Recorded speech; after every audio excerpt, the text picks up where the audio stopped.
Hey everybody, this is Drew here from North 40 Fly Shop in Lewiston, Idaho, here to do a little bit of tying for you today.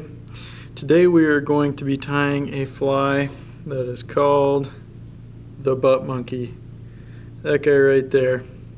It's a classic streamer. It's a fly that you can find in one of my favorite streamer books by Kelly Gallup, Modern Streamers for Trophy Trout. But it's a great pattern. It works great for trout, works great for bass. But let's get into this fly and show you how this simple but effective fly works. So first things first, what you're going to want to do is dress your hook with thread and eyes, which we have done here. For the hook, we're using a Gamakatsu B10S stinger. The thread that we're using is GSP 100 in white. And as far as the eyes go, I am using the Squatchy dumbbell eyes in gold from the Fly Project in 5.5 millimeter. Okay, so once I've got that on there, what I'm ready to do now is add some marabou. I'm going to use two colors here today. Some regular blood quill marabou. First I'm using the brown olive from Hairline. I'm also going to be using the gold olive from Hairline.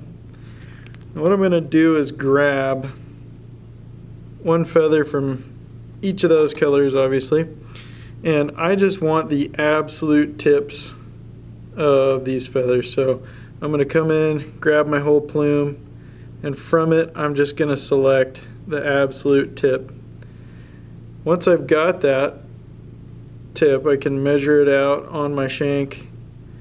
I want it to be about the length of a shank, somewhere in there. Looks like I pulled my stem off. That'll be okay. I'll just secure this down. So I'm going to come in, secure down this feather, which I kind of botched a little bit, but it'll still work. Get all those fibers wrapped down.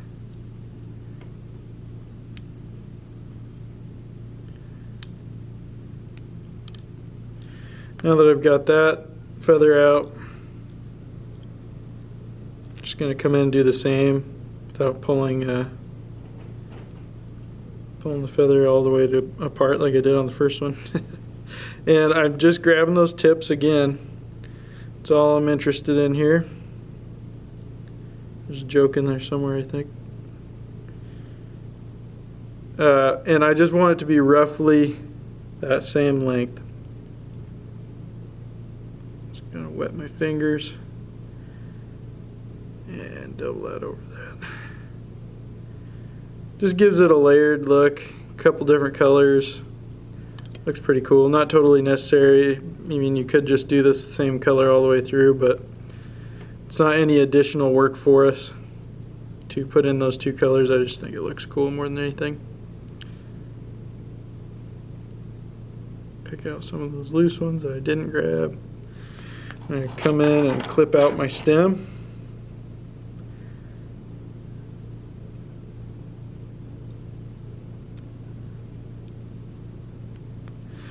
Just going to go to town, dressing over that with some thread.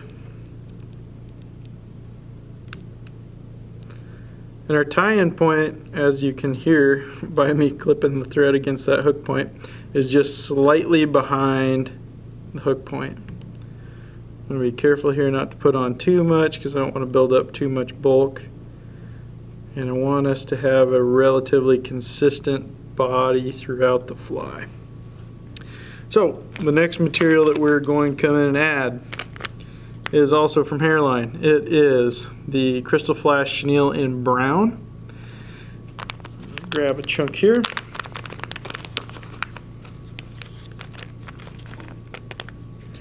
Go ahead and tie that in. I'm just doing a loose wrap to grab it. I'm going to walk my fingers over this loosely so I can get that dressed all across the shank of the hook. I'm going to wrench down over it. Some thread. Once I've got that where I want, I'm going to walk it all the way up to the eyes. Get my marabou out of the way. Walk it all the way down to the eyes. I'm going to put in a half hitch here, if I can get my fat fingers out of the way. I'm going to use the rotary function on my vise here to apply this stuff. So what I'm going to do is do a couple turns,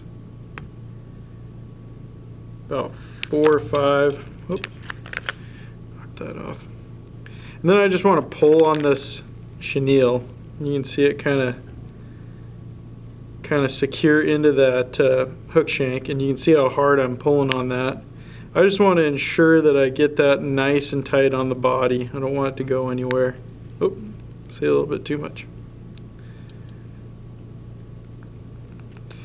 I just want to make sure that's nice and tight on there. That's why I rarely tie on a pedestal vise anymore, because I pull it all over the place. I'm going to go ahead and secure that down again. And just stop right behind the eyes. So I reach that point and get rid of my bobbin holder. Hung up on my thread there a little bit. That's alright. Secure this chenille down once, twice. Call it even. Come in and cut that free.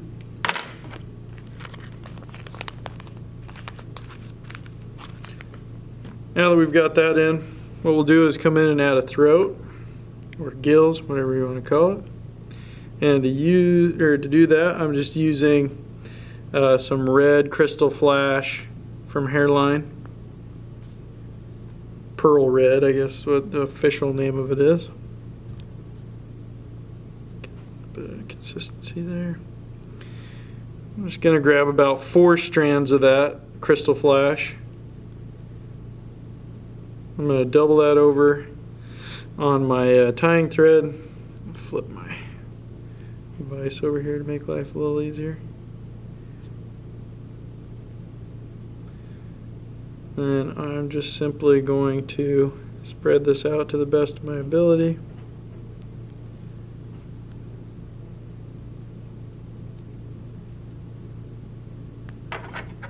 I'm going to come in and trim it to my desired length.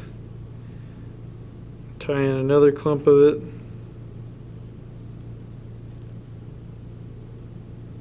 Using just those 4 complete strands.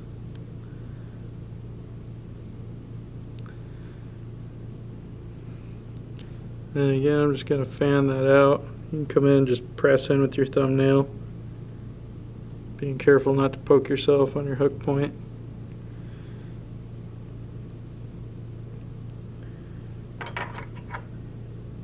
Cut that stuff free. Yeah, it looks pretty good about there. I'm just going to come up to about where my hook is. I'll just add in another little bunch here. Using the whole length of those pieces of flash. I kind of want it to flare out a little bit, give you some movement, and then make sure the fish can see it as well. Whoop. Pull that back.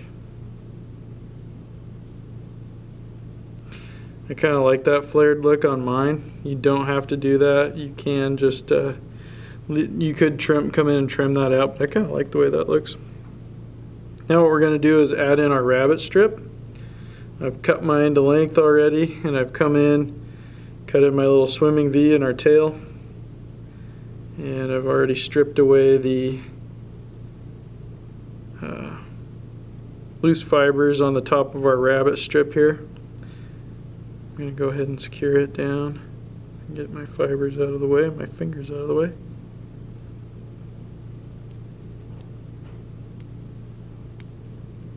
I'm going to walk back up over the top of it just a bit. That's looking pretty good. And I forgot to mention the rabbit strip that we used here today is the brown barred rabbit strip, brown barred rabbit strips and olive from Hairline. Those guys right there. Now, lastly, to finish this fly, what we're going to do is add our head, which in this case, from the original pattern, is olive ram's wool, sculpin color. Of course, it comes in looking kind of like this Sideshow Bob haircut material.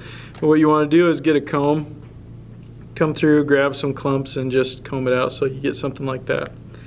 Alternatively, you can just use a dubbing head if you want to do that here. But for this, I just kind of wanted to stick to the original pattern as close as I could. So what I'm going to do is come in with my first clump, and I'm going to do about 60-40 on this. 60% coming back being our collar, and 40% coming up in front of the eyes. So I'm going to come up behind those eyes with the loose wrap, lock that down, lock it down again, fold that back, lock it down, lock it down again. Now we're going to come underneath, grab another clump of our hair here, pre-combed hair, and you don't have to be as heavy on the material here on the bottom, because ultimately we're going to cut much of this fiber on the bottom about flush with the eyes. It's going to be pretty level.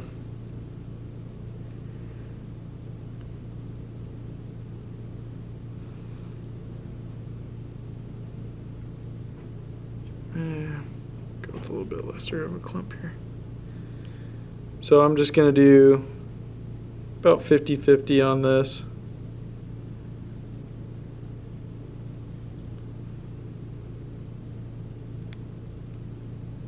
Another loose wrap, tighter to lock it in, peel that stuff back once, twice, really lock that in, peel this back, and again we're going to trim all this stuff shortly. Now what we're going to do is just come in with a clump right in front of the eyes.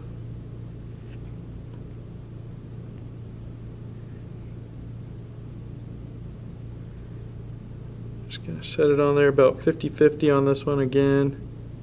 Loose wrap. Lock it in. I want that to grab just slightly. Build up in front of that. Flare it out. And then the same on the bottom. So it's kind of just rinse and repeat here. Usually this takes about 4 clumps of hair. Sometimes it can take 5. We'll see how many this particular one is going to take. Cheat that out just a bit.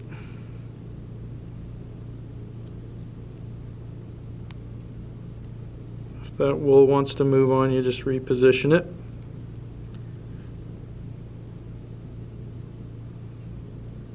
And this one looks like it's probably going to take 5.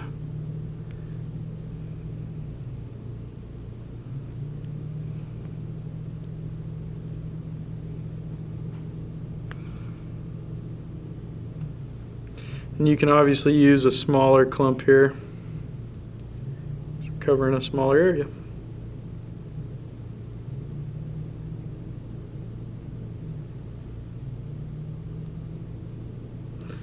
Loose wrap, tighter wrap, lock it in.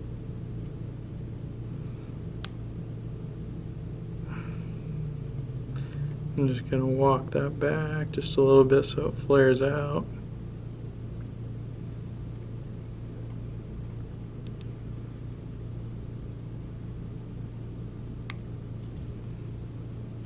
Now we'll come in and whip finish. Get ready to sculpt the head. Whoop.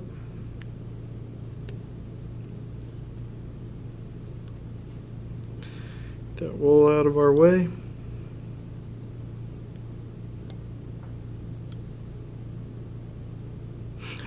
Grabbed it again.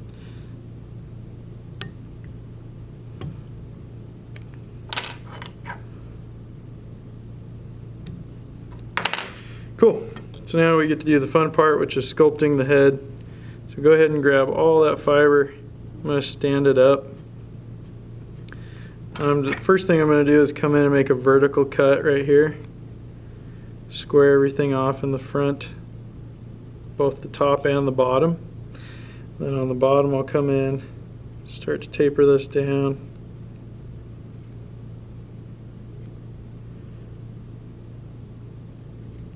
And yeah, it looks like you're using a bunch, but you know, ram's wool is cheap, and I'd rather have too much than not enough, because like I said, ultimately what we're going to do is sculpt this to the point where it's just above that hook point.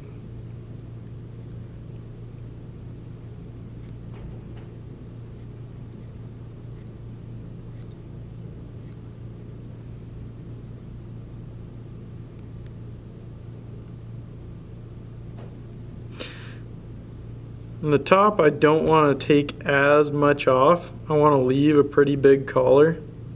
So again, let's take a look at where we're sitting. May come in and do another vertical cut here. Looks pretty good. Then I'm just going to taper this back.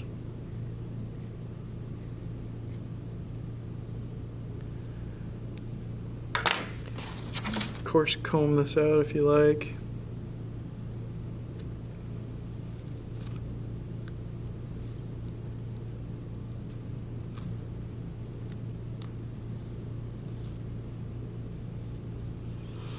And basically you're just combing this to get the desired effect that you want, which is a pretty long collar and a head that is kind of bulbous but really sculpin-y looking. You want that collar and head to kind of envelop about half of your rabbit strip. And that's looking pretty dang good to me. Pretty happy with that. Might do a couple finishing touches here.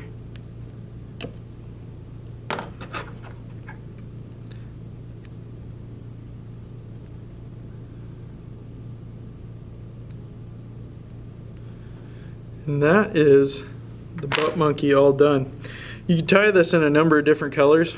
You could tie it in a rust color, there's a white, a cream, there's yellow, there's, you know, as many different colors as you want to tie it in, of course. But this is the color that I often turn to if I want to fish for bass or trout. Alternatively, as I said, you can use a dubbing head on this fly if you wanted to. That looks something like this. This is just a olive ice dub from Hairline, and that'll work just as well.